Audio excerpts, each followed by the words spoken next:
I'll talk just a little bit about what the support that Justice gets. So Justice does receive needs-based staffing.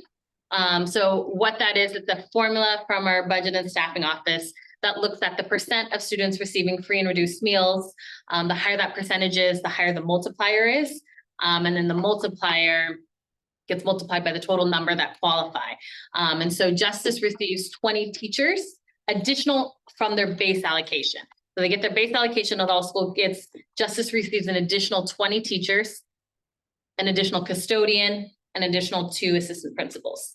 So the teachers and the assistant principals, that's formula driven. And you can see that in the budget book that Fairfax County releases.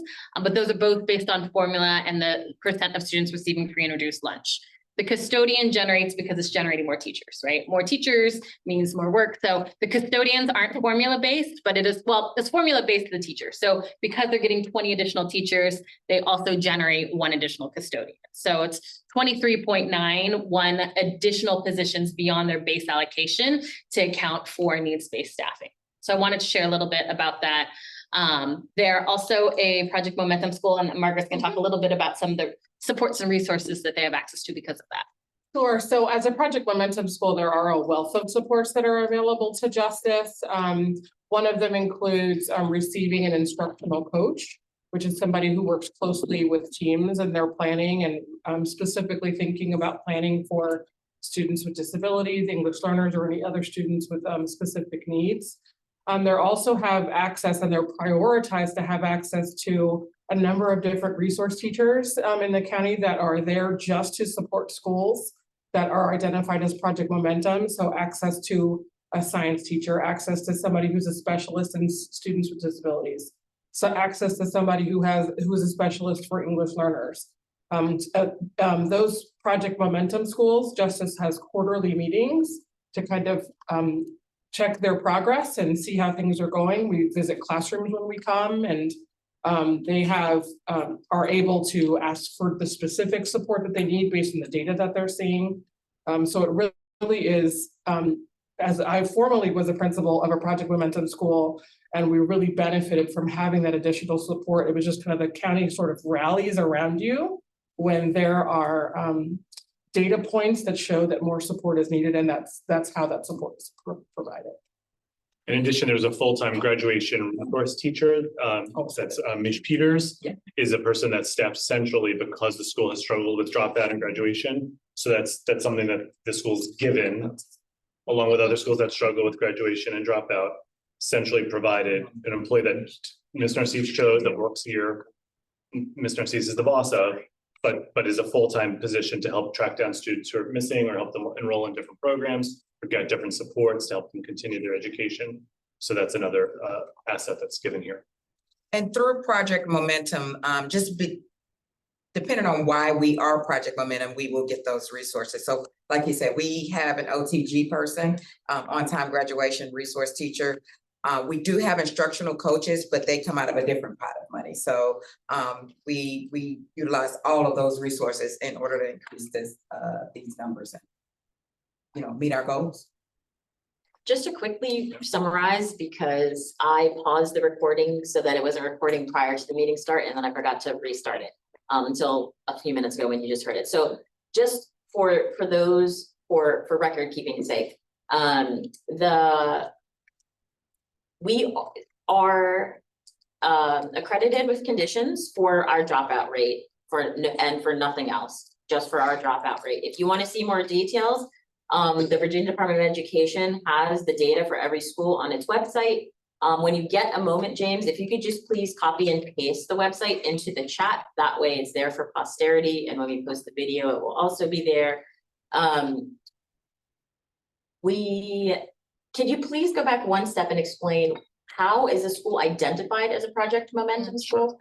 So we look at any school that hasn't met the full criteria for being fully accredited. So any school that's accredited with conditions, and we look at what is the concern there, if it's graduation, if it's dropout, if it's math or science or language arts. And then the school identifies, the central office identifies intensive schools that are most at risk of losing their accreditation. And it identifies targeted schools that just need a little bit more support in order to get over a hurdle. And then the other schools are universal green, they're fine. And so Justice is a targeted school, that middle tier, and the area that we're really working on is the graduation rate and the dropout rate. So that's why the additional support's provided for that. Some schools were worried about reading, and we're providing lots of language arts support, for example. A follow-up question on that is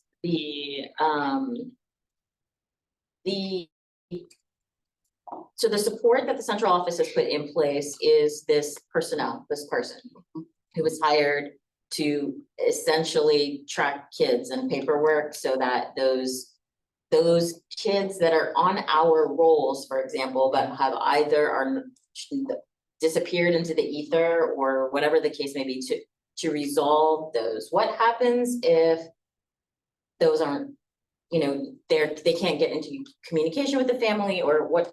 Sure. How does? I'll turn it over to Mr. Steve. Yeah, so, We have to do that basically. Yeah. what happens is that person or those kids will contribute to our dropout rate.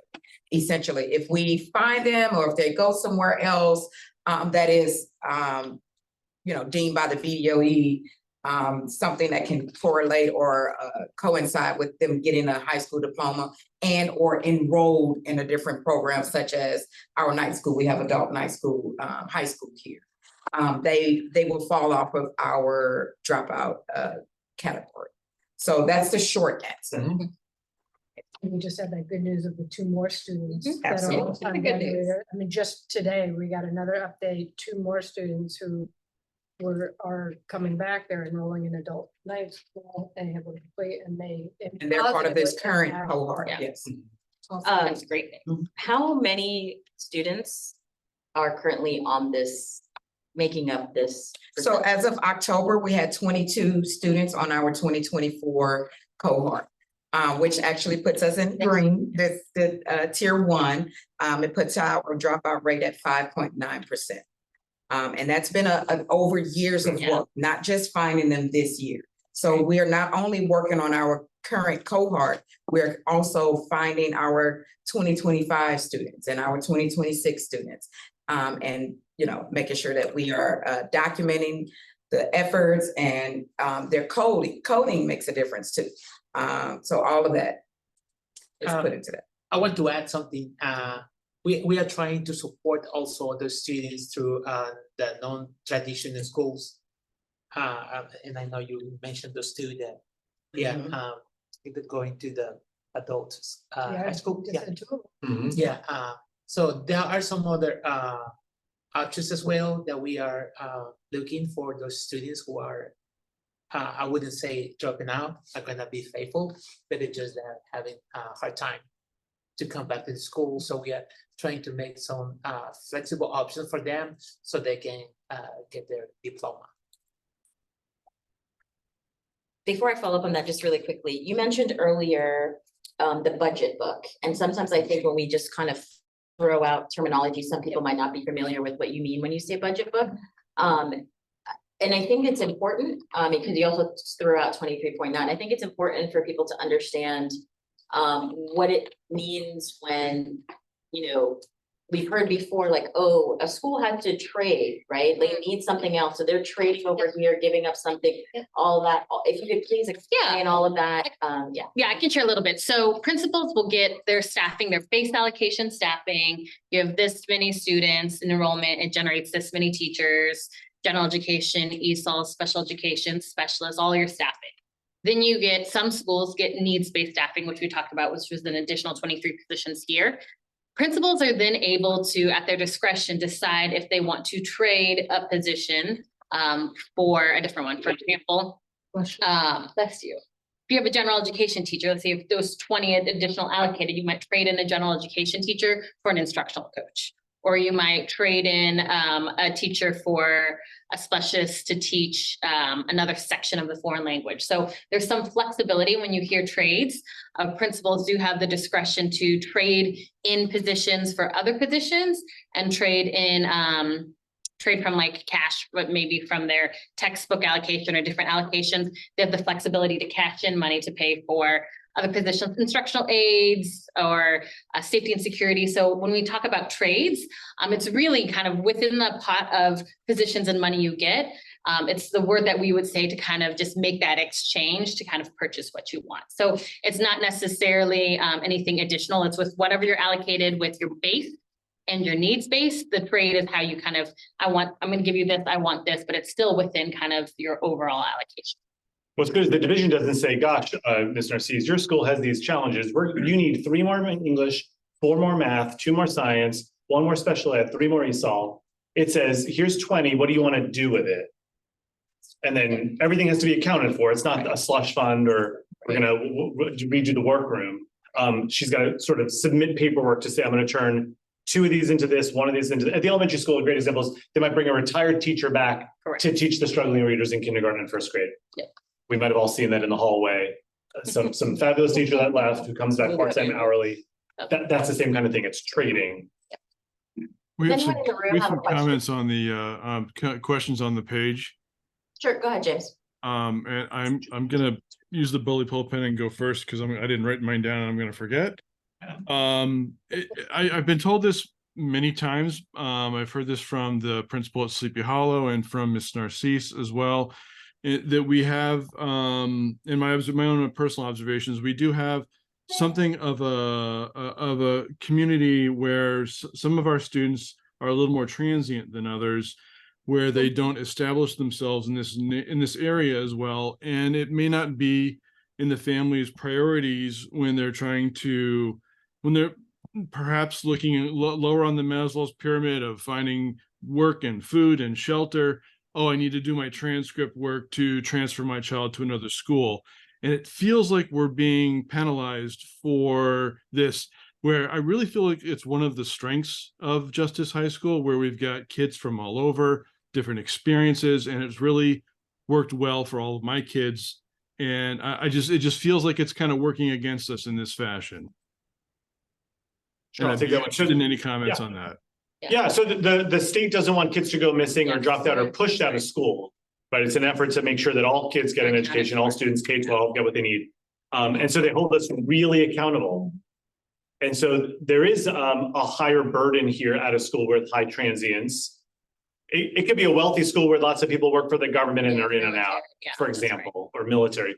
So they want to make sure every kid's accounted for. And yes, sometimes we've got, you have the largest number of students that are unaccompanied youth, this high school. Kids who are here from another country, typically South America, by themselves. So they're not filling out forms to say that they're going to go to Wakefield High School or going to go to Mount Vernon High School even, or that they're going to hang out and leave school for a little bit, work for a little bit, then maybe come back at a certain age or get their GED. So we do our very best to accompany them, to stay in communication with them, to figure out what they need, how to sort of get everything taken care of the right way appropriately, not just so that we get the points, but also that the student has access to education later on when the time is right or at the right interval. Maybe it's a different building that has flexible hours that serves their work schedule better.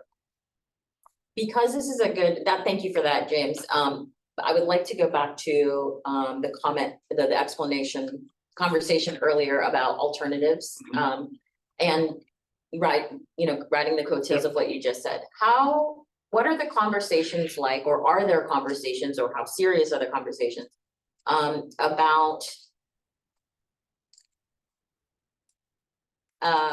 emphasizing alternative options for groups of students? I sometimes feel we're trying to fit a round peg into a square hole with our increased, the large number of students that we have, for example.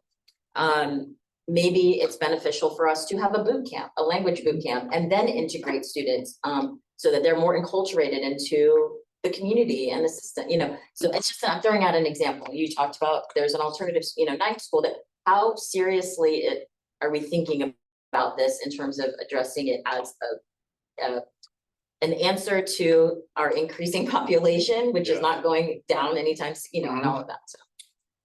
I can speak to some of that, and then Becky, if you want to chime in as well.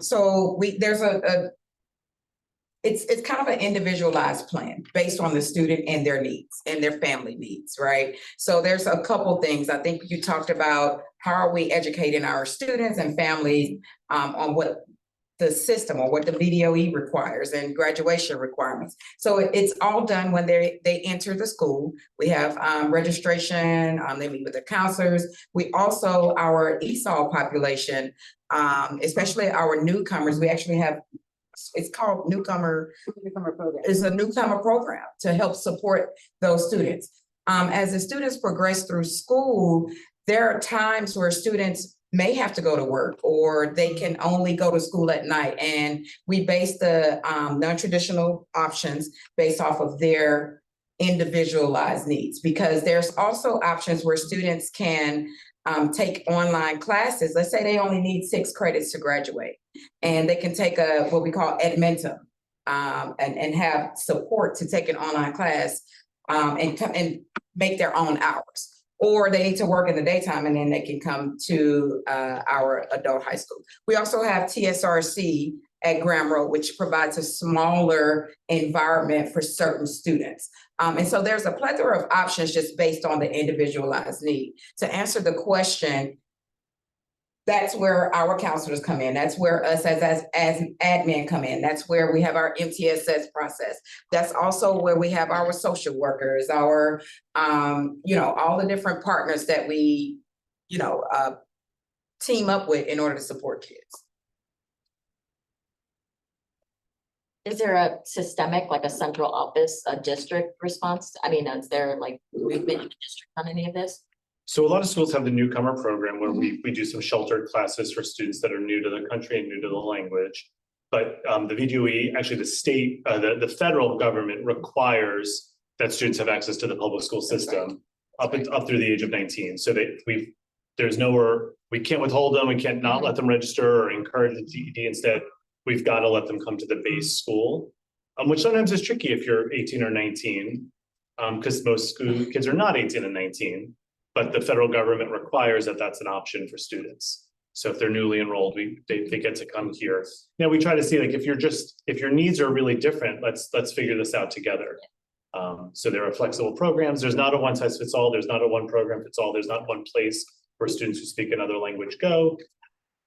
We take it all based on what their needs are. Some might do the GED, some might do the night school, some do the daytime adult school, which is Tuesdays and Thursdays.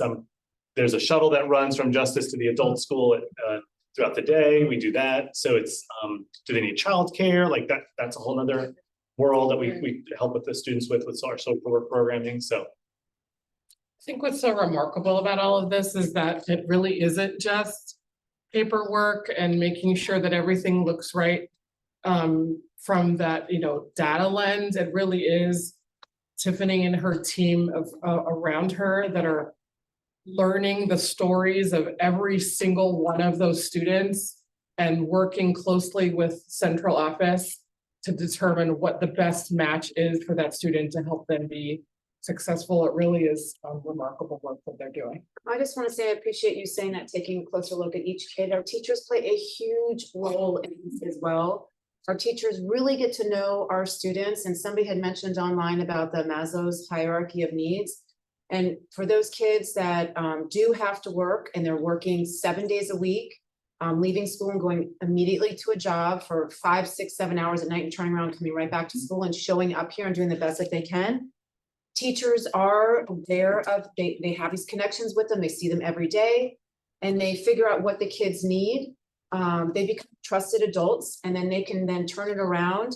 And Ms. Narcisse has really created a great system of team with our MTSS. They can connect them with, like you said, the counselors, the social workers, get them eye checks, get them over to the Wolf Shack for food, but also outside resources. We bring outside resources within, have the Mason and Partners come in and give physicals for kids that are catching things, dental care.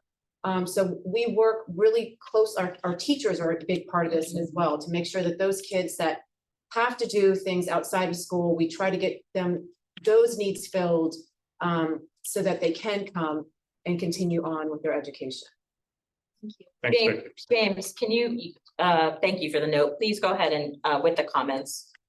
Sure, a couple of comments online. I'm trying to leave off where Vicky, I think, went. Someone asked, do do these accreditation to academic scores include students who take VAAP and not the SOLs? Yes. Okay, So students who access a different curriculum are assessed on a different curriculum, but their scores all go into the same pass pot. rate. Mhm. okay, the next question from the VDOE School Quality Profile for Justice. All quality indicators within student engagement and outcomes are level 2 and 3. Are there any indicators as to why justice is suffering with engagement? And are there any strategies the county has already looked into for improving this? I think we already did that one, yeah. Okay. In terms of the dropouts read, right? So we have these additional resources countywide and. Is that some what support here. community engagement is that includes the dropout? It's called student engagement Oh, okay. outcomes, yeah. So we call it the non-academic measures. It's not traditional teaching and learning. Like a teacher in a classroom, it's about kids coming to school and then having access to rigorous work, the CCCRI, and the graduation completion, which is the opposite of the dropout. Those two go together. Okay, and I do have one more recent comment. There are significant obstacles to engaging level 1 and level 2 ELs. We need more accessible materials to engage this population. Sure. Level 1 and level 2 are the newest to English. Becky, you want to explain a little bit about this and the resources that you use here in the classrooms? I think what this question is kind of referring to actually is specifically, there's a grant of money that came, and I don't know all of it, but I know that we have our resource library. And that grant money bought books for elementary school and also for high school. And I think one of the problems we're running into at Justice is that we have level 1 students who are reading at below grade level. And so when we go to the resource library, we are not able to access the materials that specifically meet the needs of our students. We are having to use high school books, but our students, we need access to the elementary school I see. books. So that we have resources at their level plus a little bit more. So we've been really, and Benchmark Universe, I believe, is we don't have access to that right now. I think that funding is coming or something, but it's on hold. So right now, I think this question is referring to that we at this moment, those resources are not yet available. Sure. Okay, we can look into it Yeah. and work on Yeah, that. follow up on that. Yeah. That polio with Rich. Yeah, we'd follow, yeah, Rich, We'll work on we'll that. follow up Yeah. on that. Great. Thanks, Becky, for saying that. Are there any questions in the room? I might be jumping ahead of myself, but what I heard is we're actually not at risk of losing our accreditation based on the latest data. Yeah, we're currently in the green and we're gonna stay in the green. Okay, I just. Yes, we are. Thank you. I think, yeah, thank you for calling that, because it is really a reflection of multi-years of hard work and investment. Just like Tiffany said, Principal Narcisse, that they're working on this year's cohort, but all the other cohorts as well, right? Since it's a 4-year kind of intervention effort. And so, I mean, that's a huge, huge growth, a much smaller dropout cohort right now for this class than last year. So, I mean, we're excited about. And the current cohort, I remember our OTG specialist came in 21, came in 22. So she came in for the class of 21 and, just kind of work backwards and just thinking about the time that it's taken to make sure that we are finding students, we're getting placements for them that suits their needs, but also being preventive, right? Putting in systems and different types of supports in order to prevent our students from dropping out. Just some questions. Yeah. So when I go to this Virginia.gov website and bring up justice and look at dropout rate, it says data source, class of 2023, number of students in cohort, 536, number of dropouts, 75. So the first question is that really a number that's really the number of dropouts? Is that for the class of 75? Does that mean the class of 2023 rather? Does that mean the class of 24 has maybe 75 too in the class of 25? No. So what the data means is the class of 2023, people who came in 4 years before that, the clock starts the first day of school when you're a freshman. And you've got 4 years to get a diploma. A little bit longer if you're a student learning English or a student with a disability. The government gives you a little bit extra time. So essentially we've got 4 years for all those people. That cohort, the denominator, the people we expected to walk across the stage with a diploma last year was 536 students. 75% of the 75 total kids, 75 kids went missing. Dropout's sort of a weird word because they may not like dropout to me when I grew up was like, Yeah. I'm done with school. I hate school. Bye. That's not this. This may be, I moved to Maryland. Right. I went to private school. I'm now being homeschooled. All with the support of my mom and my dad. Everything's totally fine and above. That was what Yeah. somebody alluded to earlier. Yeah, Part of me believes that this is like an unfair number because it has so much into it. yeah. And then the other question on the other hand, I would ask is, if the number is, are like 75 kids who are at risk in a particular area of dropping out, that to me seems like a lot of kids. That was last year. And what Ms. Narcisse is saying, this year, the denominator is probably 500 something also, if not more. Yes. And there's only 22 that we don't know where they are right now. Dropouts. Well, and that's 22, we don't know where they are, but are there also 50 who are at risk of No. dropping out between now and next June? Because they're gonna have problems. Oh, we don't believe so, because typically the kids who come to school, we get them across the stage in 4 years. Okay, That's actually the case with all the schools in Fairfax County. When they come to school, if they're here in our building, we can get them across the stage in 4 years. It's the kids who, so here's another example. Mom and dad registered you. They thought this was your school. They registered you here. The first day of school comes, you're not here. We call to look for you, which they do the first afternoon. Hey, where are you? Oh, we ended up moving units. Now we're in Alexandria, Arlington, Prince William, Lorton, Loudoun. But they didn't unenroll. They actually never came to school. They literally never came to school. So they didn't unenroll. So now they're a dropout for justice. But that's the same across the whole state. So I don't want to say it's unfair because no, it's it's not right. maybe that's a better way to say it. Not just. Rather Yeah. than spending wasted time and money on driving data quality problems Mhm. that don't relate to a real dropout rate issue. Yeah, what I think I think what the state's trying to do, what the state government's trying to do is make sure no kids gets missing or shoved into a room and we kind of, I don't know where they went. I'm not sure. Which probably has been a problem historically. Yes. And for some groups more than others. Yeah.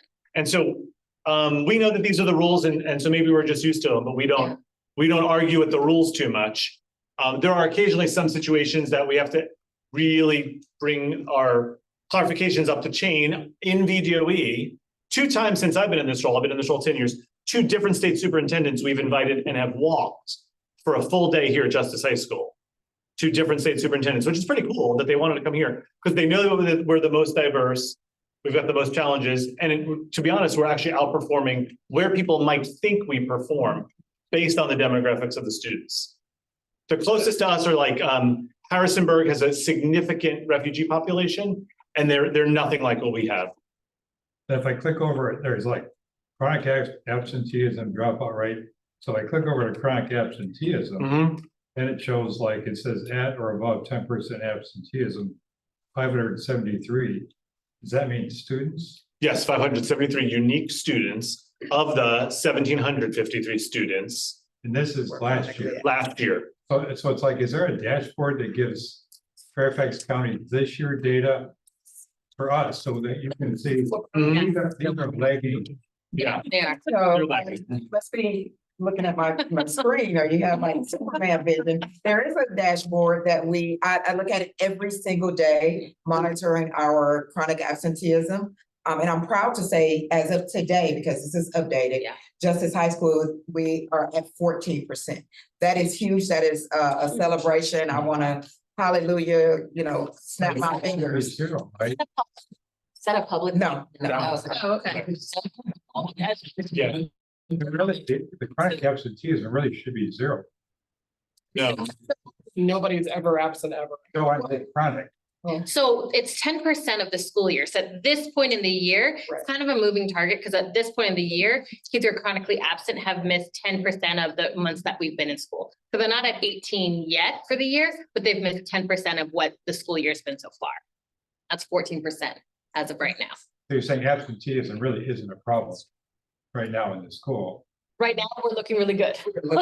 There are systems in place, we have people in Correct. place, and we're getting kids in school. So even But it's- though the past history shows yellow, so what you're saying is the current history is showing much better than this. Yes. Absolutely. The current data is, yeah, looking very good for this year. Mhm. Yes, that's right. Dropout's an interesting one because it's, you've got to play the short game and the long Yes. game. You've got to get the seniors caught up, find everybody, get them across. Yep. While also monitoring the juniors, seniors and sophomores and freshmen. Right. That's a little tricky. Absenteeism applies to everybody equally. Yeah. Right. Yeah, and it's hard to, I mean, even thinking our elementary schools also have challenges with this, because when you're sick, sniffles, sometimes you're more likely to stay home. So as we head into cold season too, those numbers get a little bit harder because there are legitimate illnesses sometimes keeping kids from school. But the work that the attendance team does, I think in a lot of ways parallels the on-time graduation, calling, you've been gone for a couple days, are you okay? Is there anything we can do to support? What do you need? So there's a lot of work going on that end to try to also help remove any barriers from an absenteeism perspective. Are there any more? Yes, thank you. Well, just a really quick question. So it sounds to me then that that absenteeism post-pandemic, that you've made a ton of progress, not just at this school, but maybe in the whole county, with really getting kids kind of back on track and back to expectations. That's true. And I just want to say that that's really great to hear, because it's been, I know, a really long and difficult road for a lot of kids. Yes. Thank you for saying that. Is there anybody on the call who would like to verbally ask a question?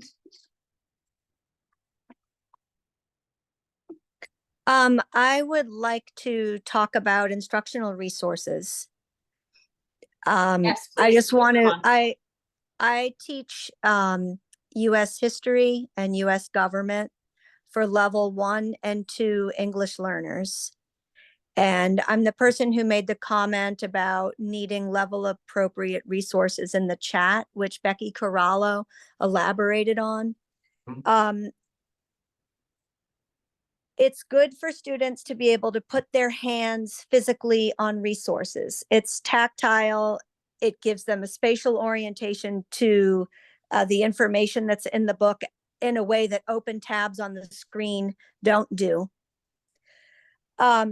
Also, because they're interested in it, I mean, print books are actually a novelty now because we do so much online.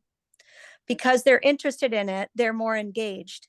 If they're more engaged, they're going to feel positive about coming to my class. If they come to my class, they can learn and pass the class, and they can have a positive outlook towards school in general. They can't graduate if they're not coming in. So if I can have level appropriate materials, then I can do my part in increasing positive feelings toward being in school. Sure. It's Thanks been for- really difficult to go through a whole first quarter and not have print books that are appropriately leveled and not even have the online books. And I don't know that anyone's going to be 100% satisfied with some of the books that I have used successfully in the past, in a sense that there's a book in the elementary collection that's written at this level. Look at the flag. The flag has stripes. The flag has stars. That's what our students need when they're at level 1 and when they're at newcomer. And if we're not allowed to access the appropriate materials for whatever reason, then what are we going to do? None. I mean, I really don't know what I'm supposed to do in addition to my regular teaching duties to make up for that gap. So I don't want to be just negative. I'd like to be solutions focused. So I really appreciate that you said you'd look into letting high school teachers with level 1s and 2s access elementary collection books.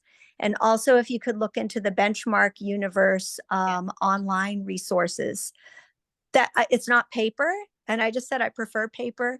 But there's so much available on that we could do a lot with it. And I don't just speak for myself. I speak for the World History 2 teachers and the newcomer government teachers. Yep, absolutely. I wrote down Benchmark Universe when we talked about it earlier. So we will follow up with both our ESOL department and then our supports in the Office of School Support, so OSS, just to kind of see what we can do to follow up on the resource question. Thank you so much. Yeah, I just want to say thank you for using the word satisfaction in terms of how students are feeling about their education. If somebody could please, I know anybody in the room or somebody online, I cannot remember this right now, but we just went through, I was at some meetings in the spring, that evaluation, you know, for strategic planning where they, you know, the students had to fill out a survey and fingers crossed we're gonna be able to see school down to school data, because I did ask the statisticians who process that information if we could see it down to this, you know, more minuscule. But you know, there are some areas of concern about how students are feeling about their education and their school buildings and their staff and all those things. So I think those are important things for us to consider. So I just wanted to thank you for using that language. Just really quick, I'm gonna fly through the questions that I got online. Just a couple of really quick questions. One is, could you please speak to the intended goals for IB for all, which I think we might have touched base on, but just in case.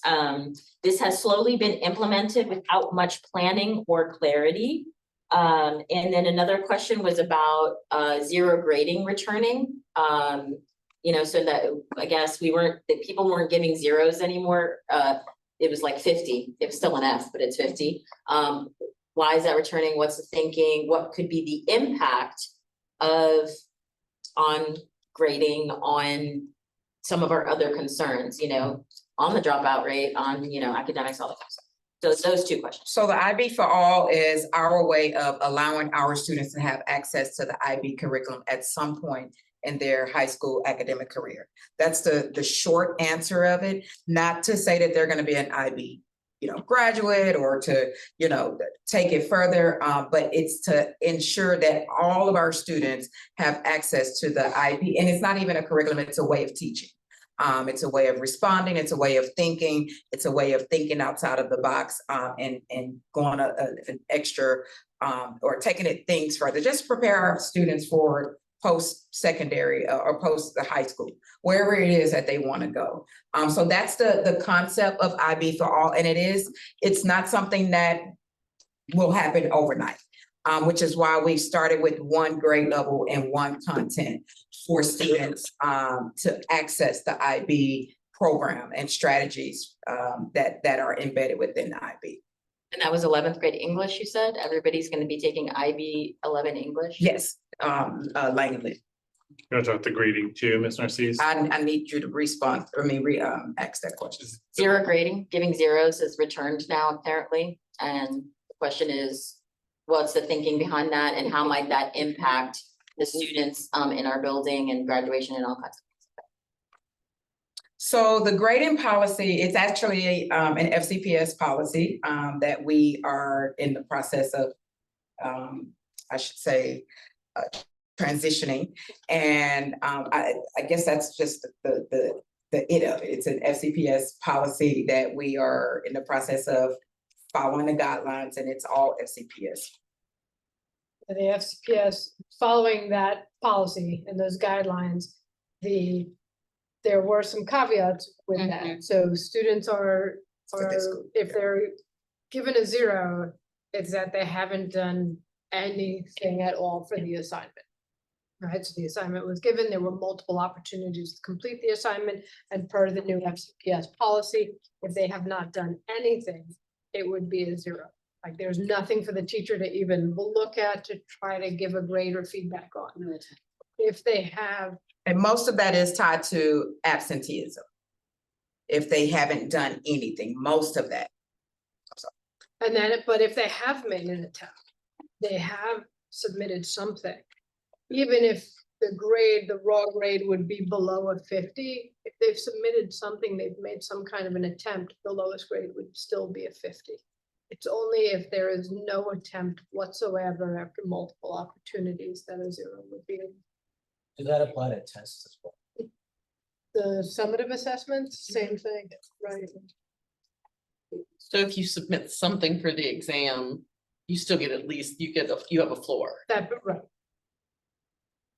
This is open Q&A, so, and basically everything we're asking is related and tangential, so don't feel like, there's nothing you can't ask, so please take advantage of this opportunity. That being said, anybody on the call have any questions or comments?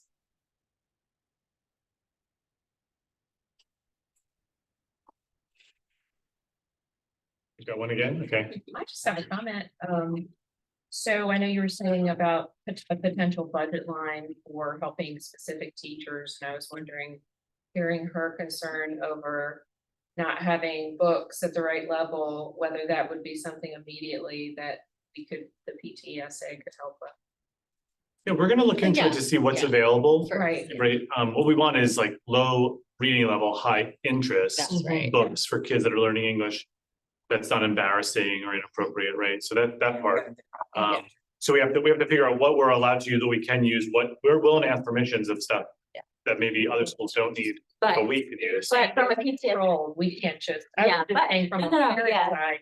from a PTSA perspective, it's a great question. And it goes back to what I said earlier, which is not on the recording, so it's great, I can say it now, but you know, we want to add more money to our line item that allows staff, teachers to request funds. I've had teachers ask me, well, for stuff, whether it's books or science awards or glassware or, you know, a lab.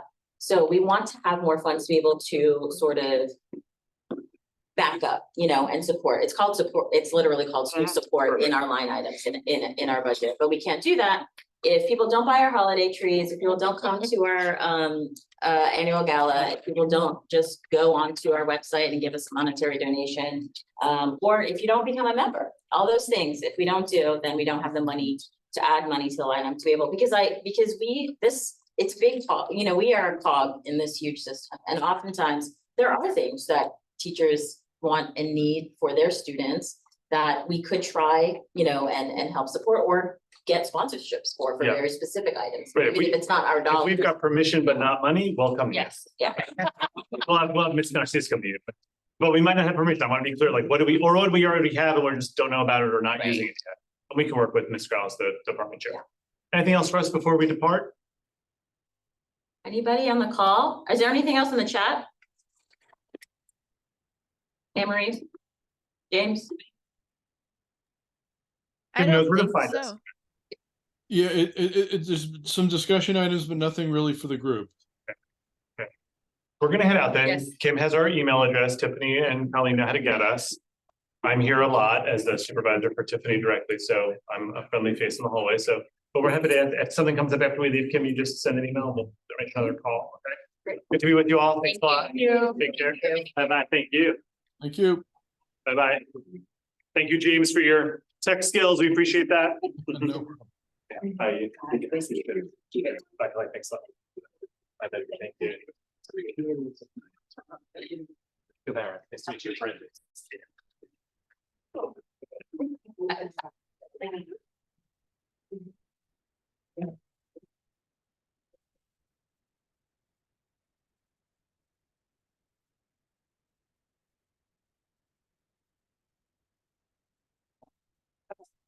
Does anybody else on the call have any other new business or questions or comments PTSA wise? Our next meeting is Monday, December 4th. Same place, library, and same link, Zoom link online. So unless there are any other questions or comments in the room or on the call. Look for our newsletter Wednesday. There's lots of information in there, lots of fun things happening. Please follow us on Twitter or X and Instagram and Facebook. And you can sign up for our newsletter on the Gov delivery system, which is, it's the news you choose. It's the same system as the school newsletters. So yeah, buy trees. And also, thank you to everybody who donated for the Bell Game food drive. We have huge bins of food going into the food pantry this week, which were desperately needed. So thank you very much for everybody for participating. Thanks for setting this up, Kim. This was great. You're welcome. Thank you. Hey, Kim, this is Stacy. Hey. What's the date again of the next PTA meeting? PTSA? Monday, December 4th. Is that the same as the high school working group? Just, No, we're meeting the week before, on the 27th of November. oh, okay. I have both dates in there. So cool. Okay, thank you. Sorry, You're welcome. thanks. Okay, thank you, guys. Hey, Kim, you should know there were up to 26 people on Yeah. the Zoom. So that was great. Thank you. Awesome. See you guys soon. Thank you. Bye, everyone. Does that mean next year it will be accredited and not even conditional With no condition. for like the first time in Yes. 5 years? We are going to